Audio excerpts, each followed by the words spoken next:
जय Bhim friend, my name is Sandeep and you are watching Ambedkar right observation. ना किसी को चिढ़ाना ना नफरत बढ़ाना, मिशन है हमारा सिर्फ इंसानियत फैलाना। आज का हमारा टॉपिक है why exactly so called intellectual have problem with Ambedkar rights.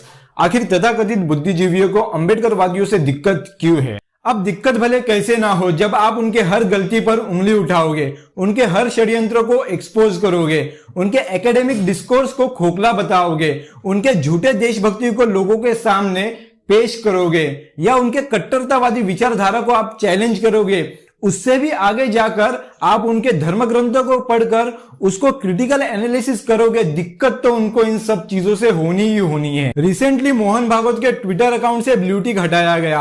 इस ब्लू टिक हटाने के खबर को एनडीटीवी ने बताया, न्यूज 18 ने बताया, इंडिया टुडे ने बताया, अमर उजाला ने बताया, नवभारत टाइम्स ने बताया, जागरण ने बताया, बड़े बड़े मेन स्ट्रीम मीडिया के न्यूज चैनल ने इस खबर को बताया। पर उन्होंने सिर्फ आपको इतना ही बताया कि मोहन भागवत का अकाउंट इनएक्टिव होने की वजह से ब्लू टिक को हटाया गया।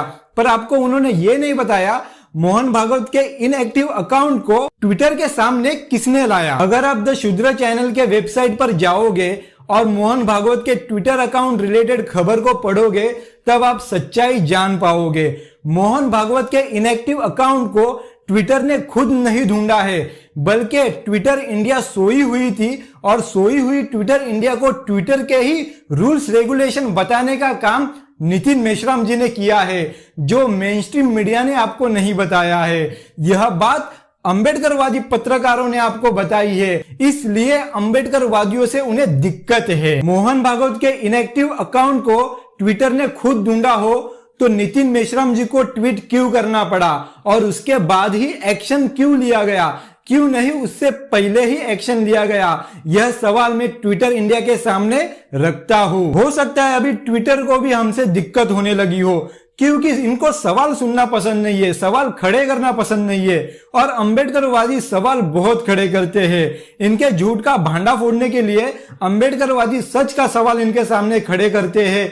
यही बात इनको पसंद नहीं है, इसलिए सवर्ण लॉबी को अंबेडकरवादियों से दिक्कत है। सामाजिक और राजनीतिक कार्यों की वजह से दुनिया में उभरते हुए व्यक्तिमत्व में चंद्रशेखर आजाद का नाम आ गया। ओ शिट, यहां तो हम रिजर्वेशन और मेरिट की बहस भी नहीं छेड़ सकते, वो बहस तो सिर्फ एजुकेशन और जॉब्स में छेड़ सकते हैं।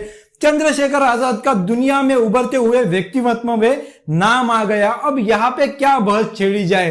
तो चलो हम चंद्रशेखर आजाद की फोटो लेके हर किसी को पूछते हैं कि आप चंद्रशेखर को पहचानते हो या नहीं। इन्हें दुनिया के उभरते हुए लीडर में शामिल किया गया है, दुनिया में उभरते हुए व्यक्तिमत्व में शामिल किया गया है।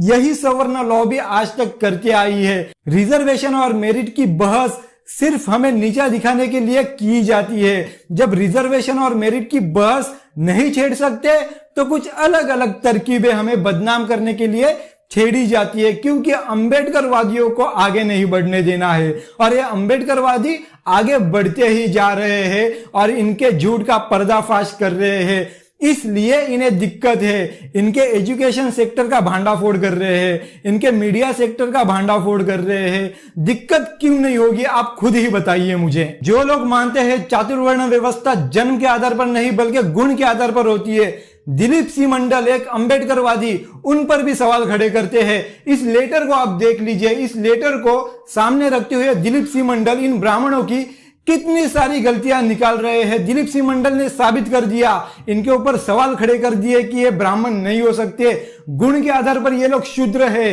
यही तो इनकी दिक्कत है। हम अंबेडकरवादी ब्राह्मणों की भी गलती पकड़ते हैं, इसलिए अंबेडकरवादियों से इन सवर्णों को दिक्कत होती है। दोस्तों सच कहूं तो दिक्कत इन्हें आपके तरक्की से होती है, क्योंकि एजुकेशन सेक्टर में जो खुद को हायर मानते हैं इस देश के ब्राह्मण, उनकी गलतियां आप पकड़ रहे हो। फ्रांस गवर्नमेंट ने commander of the order of academic palm ये अवार्ड एक अंबेडकरवादियों को दिया है। यहां इनकी दिक्कत है। इनको डर लग रहा है कि तरक्की में आप इनसे आगे ना निकल जाओ, ये पीछे ना रह जाए, इसलिए अंबेडकरवादियों से इन्हें दिक्कत होती है। इस देश के तथाकथित बुद्धिजीवी 6-7 हजार साल पुरानी कथाएं हमको सुना सुना के बेवकूफ बनाए जा रहे हैं, पाखंड फैला रहे हैं उन कथाओं का प्रचार प्रसार करके।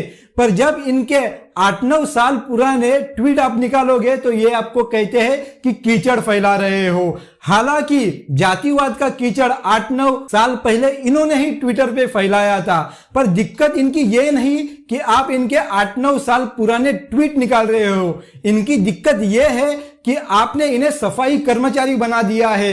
यह उनके 8-9 साल पुराने ट्वीट को डिलीट कर रहे हैं, इनका सफाया कर रहे हैं। तो इनकी दिक्कत यह है कि जातिवादियों ने जो कीचड़ फैलाया था उस कीचड़ को साफ करने के लिए आप अंबेडकरवादियों ने इन्हें सफाई कर्मचारी बना दिया है। यही तो इनकी दिक्कत है अंबेडकरवादियों से। कुछ साल पहले सिर्फ आपके ट्वीट ट्रेंड हुआ करते थे, आज हमारे ट्वीट भी ट्रेंड हो रहे हैं। रणदीप हुड्डा को उसकी ब्रांड एम्बेसिडरशिप यूनाइटेड नेशन से गंवानी पड़ी। यूनाइटेड नेशन ने 7-8 साल पुराना ट्वीट के ऊपर यह एक्शन लिया है। क्या यूनाइटेड नेशन पागल है? यूनाइटेड नेशन को समझ नहीं है कि 7-8 साल पुराना ट्वीट को लेकर उन्होंने इसके ऊपर एक्शन लिया है। उसकी ब्रांड एम्बेसिडरशिप उसको गंवानी पड़ी रणदीप हुड्डा को। आपके जब हम 7-8 साल पुराने ट्वीट निकालते हैं तो आप हमें कहते हैं ये तो 7-8 साल पुराना है। अगर आप लोग अपोलोजाइज करते हो, माफी मांगते हो तो इट्स ओके, पर आप लोग माफी नहीं मांग रहे हो। आप तो कह रहे हो कि नहीं यार ये तो 7-8 साल पुराना है।